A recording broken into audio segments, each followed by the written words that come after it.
Скопје е домаќин и на меѓународен турнир во фудбал за дечиња кои што ќе бидат од 8 до 12 години. Имаме дел тука со нас. 7 година поред Скопје е домаќин со организаторите. Ќе разговараме во продолжение од мојата десна страна Наташа Ристеска. Добро утро. Добро утро. И до неа Рацо Цветановски. Добро утро. Добро утро.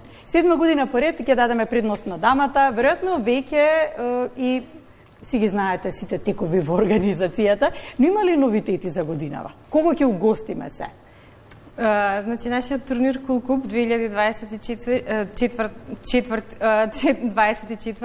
е 24-та сме. Добро. Да, е 7 поред.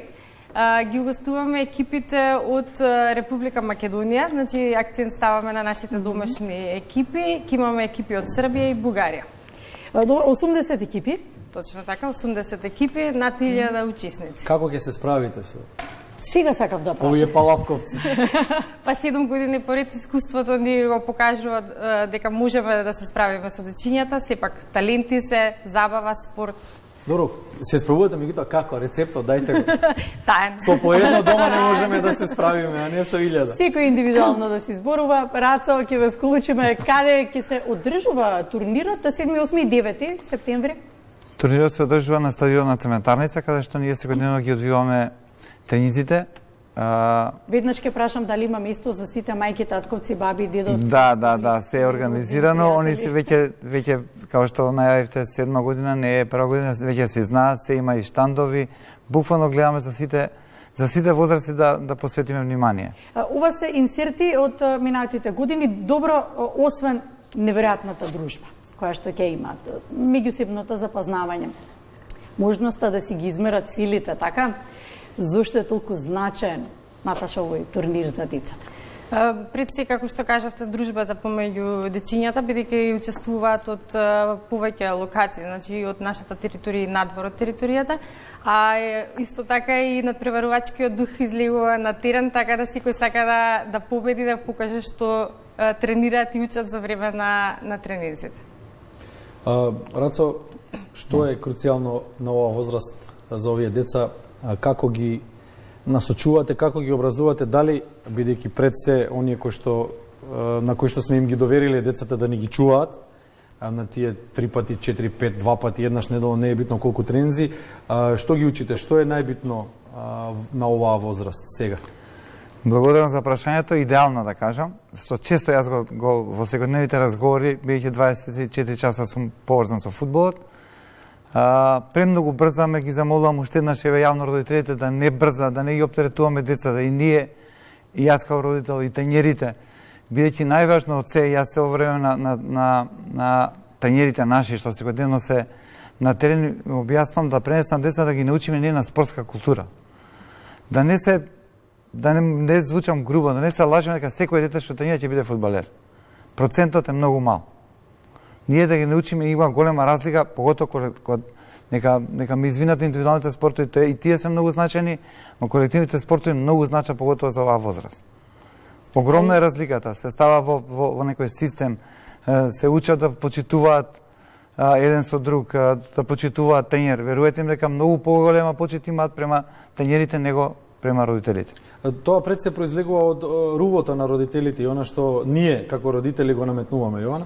Под прашање кога сме кај родителите, а родителите имаат ли спортска култура? Гледате, може би јас ви рекол... Зошто не го забраните влезот за родителите на турнирите? Гледате, кај нас, значи, за разлика, верувате ми, од другите турнири, кај нас се строго забране влезот на терен.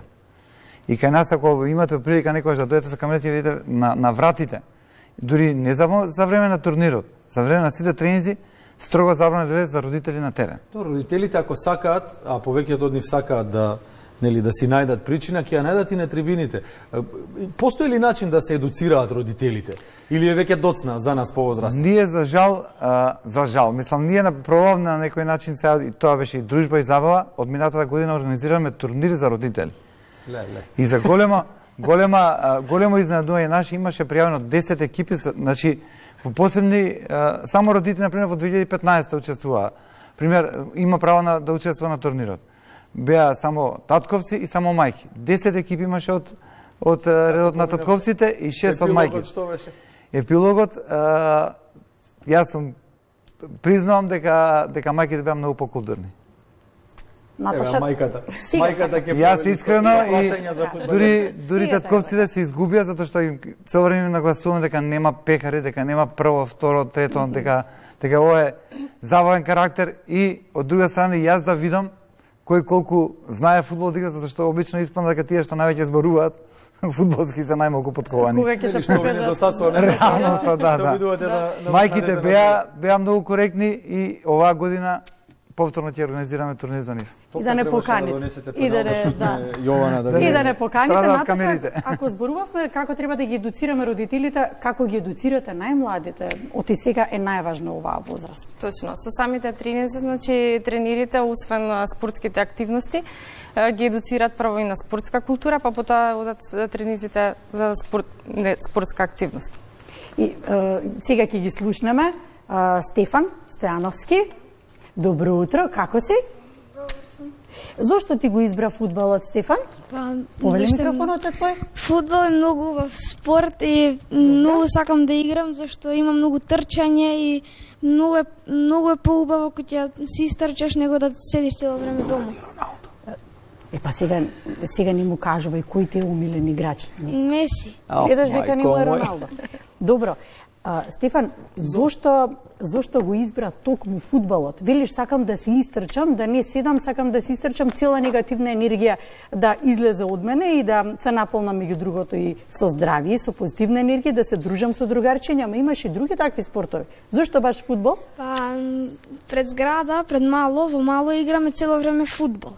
И јас бев сум тренирал и тенис и фудбал и на пливање бев и фудбал највише ми се свигаше и останав на фудбал и продолжив да тренирам и уште тренирам. И големи успеси да постигнуваш. Благодарам.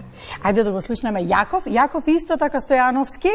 Повели Јаков, добро утро. Добро утро. Како си? Дали си добар? Да. Да. Да те прашам исто зошто го избра фудбалот? Па сакам исто така да трчам, многу сакам ја да шутирам и убаво ми е така секогаш. И убаво ти е? Да. Добро, исто и ти така надвор играте фудбал со другарчиња? цело време. Да, цело време играте. И како постигнуваш? После часовите играте и за време на викенд? Да, после часовите на голем одмор, така. И двајцата имате по 9 години, така? Да. Да, возбуден си сега пред надпреварувањето на турнирот? Да. И што мислиш, ќе победите годинава? Па да. Да, ќе А, и победите. толку му да го прашаш. Добро. Да видиме дали ќе биде 2-0 или 1-1. Сега без подпрашање. Кој ти е тебе умилен играч? Роналдо. Да, си жив и здрав. Знаев, готово. Добро, ви благодариме што ни бевте гости. Многу ни беше драго, ни представуваше особена чест и да ги поздравите сите во тимот и да победите годинава. Они сме веќе кај успехот ако сме да нагласиме Може. дека они се второ место на државно ниво во Македонија оваа година. Браво. Браво. Нема браво, среќа нижеш да бидат успех. прваци шампиони. До година ќе бидат. Здравје. До година ќе бидат. бидам. Ќе се обидам вака да се повлечам за да ве видам и вас. Се надеваме дека со такви успеси ќе се гордеете и ова е убава простор и можност да дојдете повторно и да ги презентираме. Дотогаш со лесно организацијата и спроведување 7, 8 и 9 можеме уште еднаш да ги поканиме сите. Точно Да, така. и часови да не одржите за како се спробувате со 1000 деца. Ги покануваме, значи, сите љубители на спортот, 7, 8, 9 септември на теренот Цементарница да присуствуваат и да ги проследат спортските надпревари.